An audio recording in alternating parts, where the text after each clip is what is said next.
नमस्कार दोस्तों, हमने पिछले क्लास में देखा था, इंटरवल के बारे में देखा था, कुछ इनइक्वलिटीज़ के बारे में देखी थी और हमने ये भी देखा था कि कुछ इम्पॉर्टेंट नोट्स के बारे में देखा था।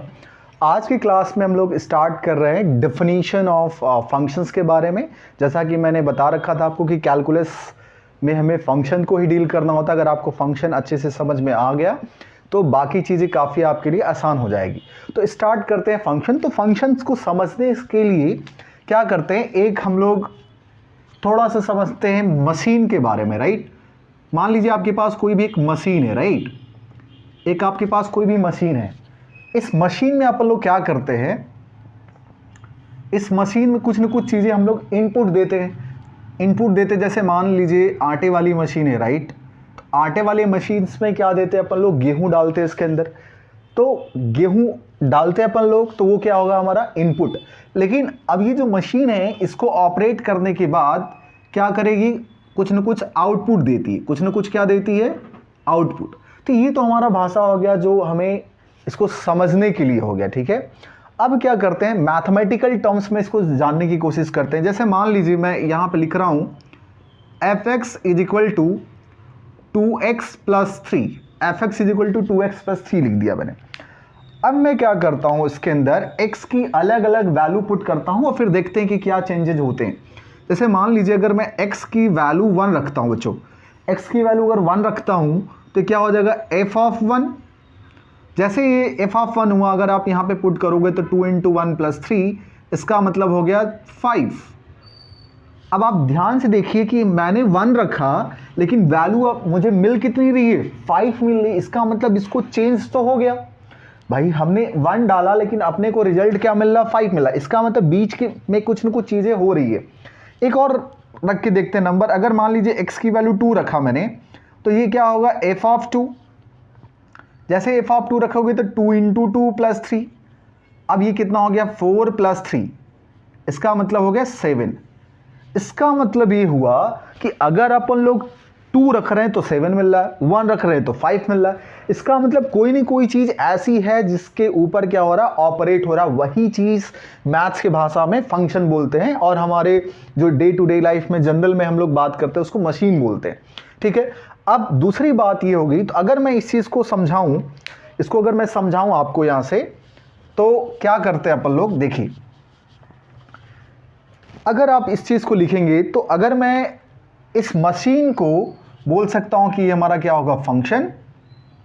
इस मशीन को मैं बोल सकता हूं फंक्शंस, और जो इनपुट दे रहे हैं उसको मैथ्स की भाषा में डोमेन बोलेंगे। क्या बोलेंगे, डोमेन बोलेंगे। जो भी इनपुट हम दे रहे हैं उसको क्या बोलेंगे, डोमेन।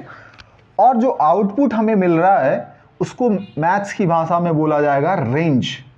तो क्या बोलेंगे, रेंज। इस आउटपुट को रेंज बोलेंगे और इनपुट को क्या बोलेंगे, डोमेन। और ये मशीन जो है हमारी, ये फंक्शन की तरह डील कर रही है। अब कंडीशन ये आएगी कि क्या सर हर एक चीज हमारी, कोई भी एक मशीन है तो क्या मशीन के अंदर कुछ भी डालेंगे तो हमें आउटपुट मिलेगा? नहीं, ऐसा जरूरी नहीं है। मतलब ऐसा नहीं होगा। जैसे मान लीजिए अभी मैंने एग्जांपल दिया आटे वाली मशीन की, तो अगर मैं आटे वाली मशीन में अगर पत्थर डालूंगा तो आटा एक्सपेक्ट करूंगा तो कैसे हो सकता है? उसका एक पर्टिकुलर इनपुट है कि अगर यही डालेंगे तभी, नहीं तो वो मशीन हमारी क्या हो जाएगी, चोक हो जाएगी। सेम उसी तरीके से हर एक फंक्शंस के कुछ डोमेन होते हैं। डोमेन का मतलब जिस पे वो वैल्यू दे सकता है और उसके करस्पॉन्डिंग देने पे जो चीज मिलेगी वो क्या कहलाएगी, हमारी रेंज कहलाएगी। तो पहले अभी क्या करने वाले हैं, हम लोग फंक्शन को समझेंगे कि फंक्शन है क्या चीज, और इसके रेंज को भी समझेंगे, इसके डोमेन को भी समझेंगे, ठीक है। चलिए, तो अब हम लोग बात कर रहे हैं डेफिनेशन ऑफ फंक्शन के बारे में बात करेंगे। तो यहाँ पे मैंने आपको लिख के रखा है ताकि टाइम को सेव कर पाए हम लोग। तो डेफिनेशंस क्या है, यहाँ पे एक मैपिंग होगी ए से लेके बी तक, और ए और बी के हमारे पास सेट होते हैं। इन मैपिंग को हम लोग बोलेंगे फंक्शन। कब बोलेंगे फंक्शन? जब हर एक element, each element in the set ए, ये जो सेट ए है इसके सारे एलिमेंट क्या होना चाहिए, वो इंगेज होने चाहिए सेट बी के साथ। Means image in the set B में होना चाहिए। दूसरी बात अगर मैं बात करूं आपसे, it is possible that few element in the set B are present. कुछ ऐसा हो सकता है कि सेट बी में कुछ एलिमेंट इंगेज न हो, वो बिना इंगेज हुए प्रेजेंट हो सकते हैं। तीसरी बात अगर मैं बात करूं, वेरी वेरी इंपॉर्टेंट, कि हर एक elements every element in the set A should have one and only one image। अभी मैं एक डायग्राम के थ्रू आपको मैं समझाऊंगा कि हर एक एलिमेंट सेट ए की जितने भी एलिमेंट होने चाहिए उसके कम से कम, मतलब कम से कम क्या, एक ही इमेज होनी चाहिए, एक से ज़्यादा इमेज होगा तो नहीं चलेगा। अब चलो मैं इस चीज़ को थोड़ा सा इसको इरेज करके आपको बताने की कोशिश कर रहा हूँ डायग्राम के थ्रू। चलिए चलो एक डायग्राम में लेता हूं, इसको डायग्राम के थ्रू सीखने की कोशिश करते हैं। मान लीजिए आपके पास कोई भी एक सेट ए है और एक सेट बी है आपके पास, ठीक है, सेट ए और बी है। इसके अंदर एलिमेंट जो है मान लीजिए ए है, बी है, सी है। इसका एलिमेंट क्या है, 1 2 3। अब मान लेते हैं 1 इंगेज हो रहा है 1 के साथ, बी इंगेज हो रहा है 2 के साथ, सी इंगेज हो रहा है 3 के साथ। तो अभी जो मैंने क्राइटेरिया बताया था कि जो सेट ए है, सेट ए में हमारा फंक्शन डिफाइन हो रहा है ए से लेके बी तक, तो सेट ए के सारे एलिमेंट बी के सारे एलिमेंट के साथ इंगेज होना चाहिए। तो ये तो हो गया हमारा फंक्शंस की प्रॉपर्टी होगी, ये फंक्शन है। अब दूसरा एक सेम चीज़ इसी कॉन्सेप्ट को सीखते हैं दूसरे टर्म्स के रूप में, ठीक है ना। मान लीजिए आपके पास ए बी मैपिंग है, मान लो आपका ये ए है और ये आपका बी है, और यहाँ से हम लोग ए से लेके बी तक मैपिंग हमने कर दिया। मान लेते हैं ए बी सी ये एलिमेंट सेम एलिमेंट है आपके पास 1 2 3। अब क्या करते हैं, देखिए मैंने यहाँ से करा, ए को इंगेज कराया 1 के साथ, बी को भी इंगेज कराया 1 के साथ, सी को इंगेज कराया 2 के साथ। अब यहाँ पे आप देख सकते हैं कि जो सेट ए है, सेट ए के सारे एलिमेंट इंगेज हैं, लेकिन बी का एलिमेंट एक बच गया, तो भी ये फंक्शन हो सकता है। क्योंकि डेफिनेशन में हमने देखा था कि सेट ए का जितने भी एलिमेंट होने चाहिए उसका सभी का रिलेशन होना चाहिए, लेकिन बी में ऐसा हो सकता है कि कुछ एलिमेंट हमारे पास बच जाए। जैसे यहाँ पे देखो 3 आपका बच गया है, ठीक है, तो ये भी एक फंक्शंस की क्राइटेरिया है। एक और एग्जांपल लेते हैं। मान लीजिए आपके पास ये है, सेम सेट है, सेट ए और सेट बी है आपके पास। यहां से हमने एक फंक्शन डिफाइन करा, इस फंक्शन के अंदर सारे एलिमेंट वही लेते हैं अपन लोग, ए बी सी 1 2 3। अब मान लो ए 1 के साथ रिलेटेड है और यही एक बी जो है 2 के साथ रिलेटेड है, बस इतना ही हमने कर दिया। तो अगर आप ध्यान से देखेंगे तो ये फंक्शन नहीं है। क्यों नहीं है? बिकॉज ये फंक्शन आपका नहीं है। क्यों नहीं है? क्योंकि आपका सेट ए के एक एलिमेंट इंगेज नहीं है सेट बी के साथ। देख लीजिए, तो होना चाहिए हर एक एलिमेंट सेट ए का इंगेज होना चाहिए बी के साथ, तभी वो कहलाएगा फंक्शन, अदरवाइज वो फंक्शन नहीं कहलाएगा। अब एक और एग्जांपल लेते हैं, इसी को समझने की कोशिश करते हैं दूसरे रूप से। देखिए, ये मान लीजिए ए है, बी है, इसके अंदर एलिमेंट ले लिया ए बी सी 1 2 3। अब ध्यान दीजिए, मैं ए को इंगेज करा दिया 1 के साथ, और इसको मैं ऊपर इरेज करता हूं, 1 मिनट, इसी पिक्चर्स को थोड़ा सा हम लोग ऊपर देखते हैं। मान लीजिए आपका ए है और ये आपका क्या है, बी है, ए है और बी है, ठीक है, वही सारे सेम एलिमेंट हैं ए बी सी, यहाँ पे 1 2 3। अब मैंने क्या करा, यहाँ से ए को रिलेट कराया 1 के साथ, और इसी ए को फिर से रिलेट करा दिया 2 के साथ, और बी को भी 2 के साथ रिलेट करा दिया, और 3 को इसके साथ। तो अब आप ये बोलेंगे कि सर आपने तो ये बोला था कि ए के सारे एलिमेंट इंगेज होने चाहिए। हाँ बिल्कुल इंगेज है, लेकिन ये भी मैंने साथ साथ ये भी बोला था कि सेट ए का कोई भी एक एलिमेंट लीजिए, उसका 2 इमेज नहीं होना चाहिए। देखोगे अगर आप ए का 1 के साथ है, ए का 2 के साथ है। अब अगर आप मशीन के साथ इसको रिलेट करो तो क्या एक ही चीज़ मशीन में डालने पे 2 चीज़ें निकलती है? ऐसा ज़रूरी नहीं। जैसे मान लीजिए आटे वाली मशीन की मैं बात करूं, तो आटे वाले मशीन में अगर मैं गेहूं डालूंगा तो आटा निकलेगा। क्या मैं फिर से वही गेहूं डालूं तो तेल निकल जाएगा क्या? ऐसा ज़रूरी, मतलब ऐसा होता ही नहीं है ना। सेम चीज़ वही कि यहाँ पे एक ही चीज़ डालने पे एक बार 1 दे रहा है, एक बार 2 दे रहा है, तो ये फंक्शन नहीं कहलाएगा। तो ये भी एक आपका एग्जाम्पल हो गया फंक्शन नहीं कहलाने का, ठीक है।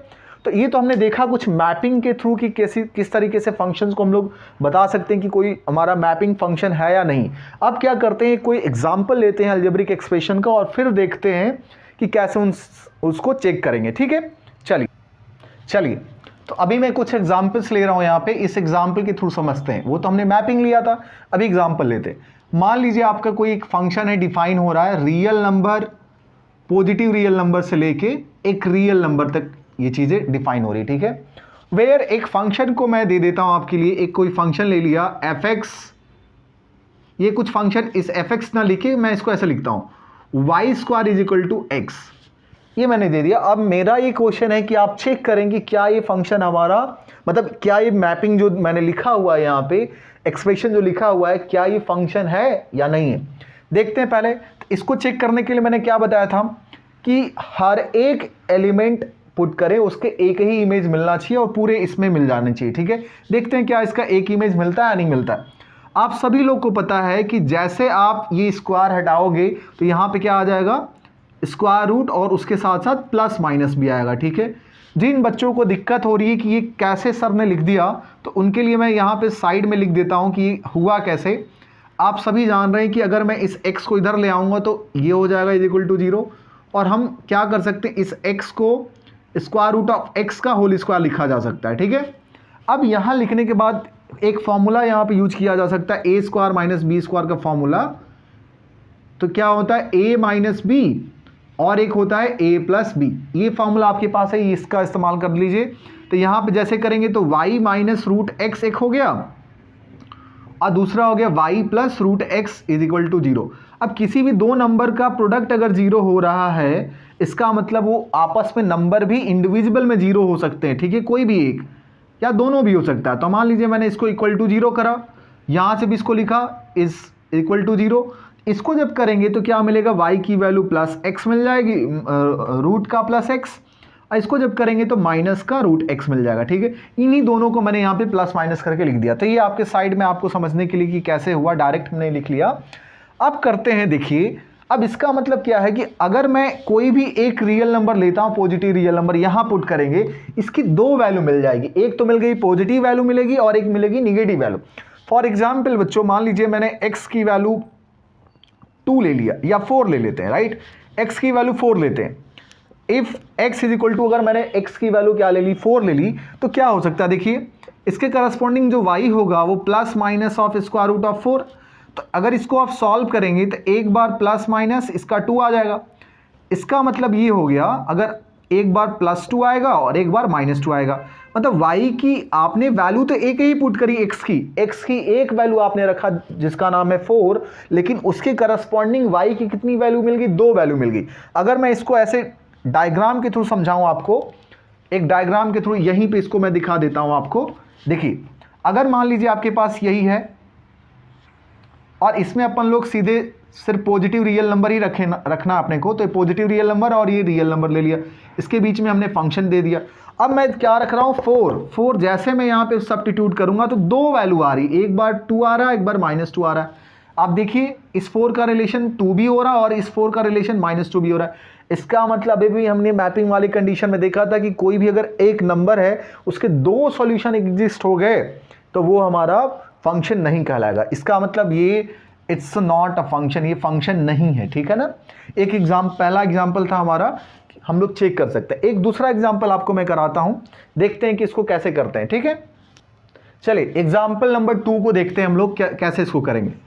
मान लीजिए एक और एग्जाम्पल मैं आपको देता हूं कि कोई भी फंक्शन आपका डिफाइन हो रहा है क्लोज इंटरवल -2, से लेके रियल नंबर तक, वेयर आपका जो फंक्शन है, वेयर फंक्शन जो आपका है, वेयर फंक्शन कुछ इस तरीके से लिखता हूं मैं, x square plus Y square is equal to 4, ये दे दिया।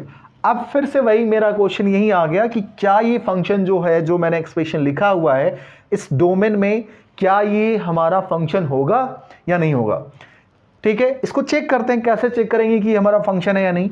तो उसके लिए सेम प्रोसीजर वही है, आप क्या करिए, वाई स्क्वायर इसको उधर भेज दो, 4 माइनस एक्स स्क्वायर होगा।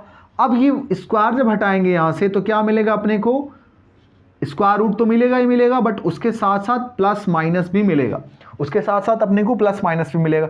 फिर वही बात हो गई कि कोई भी अगर मैं x यहां से उठाता हूं, यहां रखूंगा, उसके करस्पॉन्डिंग 2 वैल्यू मिल जाएगी, प्लस माइनस। इसका मतलब ये फिर से ये आपका फंक्शन नहीं है, ठीक है ना।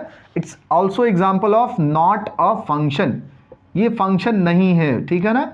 आई होप कि मेरी बात सभी को क्लियर हो रही होगी। क्यों मैं बोल रहा हूं कि हमारा फंक्शन नहीं है, क्यों? क्योंकि कोई भी x की वैल्यू 1 ले लीजिए, यहां से कोई भी रखें आप, 0 रख लीजिए, 2 रख लो, 4 रख लो, इसी के बीच में रखेंगे 2 1 0 रख लीजिए, लेकिन आंसर इसका प्लस माइनस में ही आएगा, मतलब 2 वैल्यू मिल जाएगी, ठीक है। तो वही सेम चीज पिछला वाला जो रीजन है इसके वजह से ये हमारा फंक्शन नहीं होगा। एक और एग्जांपल लेते हैं, फिर इसको देखते हैं कि इसको और उसको कैसे सॉल्व करेंगे, ठीक है। चलिए चलो एग्जाम्पल नंबर 3 की बात करूं मैं, थर्ड एग्जाम्पल्स। मान लीजिए आपके पास कोई भी फंक्शन है, डिफाइन हो रहा है रियल नंबर से लेके रियल नंबर तक, यहां पे पूरी रियल नंबर है, पॉजिटिव नंबर भी आएंगे, नेगेटिव सब कुछ आएंगे इसके अंदर। वेयर फंक्शन आपका जो मैं लिख रहा हूं, वेयर फंक्शन जो है, वेयर फंक्शन जो मैं दे रहा हूं आपको y is equal to X cube दे रहा हूं, y is equal to X cube. अब ये ध्यान दीजिए, अब इसको चेक करना है क्या ये फंक्शन है या नहीं।